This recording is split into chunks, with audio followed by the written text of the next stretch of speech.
দেশি বিদেশি পর্যটকদের সর্বাধুনিক সুযোগ সুবিধা নিশ্চিত করার মাধ্যমে দেশের পর্যটন শিল্পের বিকাশে রাজধানীতে যাত্রা শুরু করেছে ৫ তারকা হোটেল গ্র্যান্ড প্যালেস ঢাকা।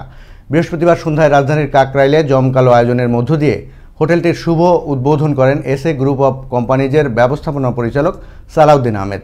এ সময় উপস্থিত ছিলেন হোটেল গ্র্যান্ড প্যালেসের পরিচালক নূরে আলম রুবেল, শামসুল আলম পান্থ, সাইমা আহমেদ শান্তা ও ফরিদা ইয়াসমিন পারভিন সহ আমন্ত্রিত অতিথিবৃন্দ।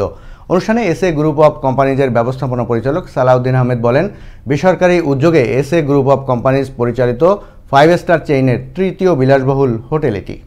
অনেকেই এই যে আজকে আমি কথাটা বললাম, রাষ্ট্রের যদি কোনো কিছু ভালো করতে হয় তাহলে সেখানে রাষ্ট্রের প্রধানরা উদ্যোক্তাদেরকে সাহায্য করতে হবে।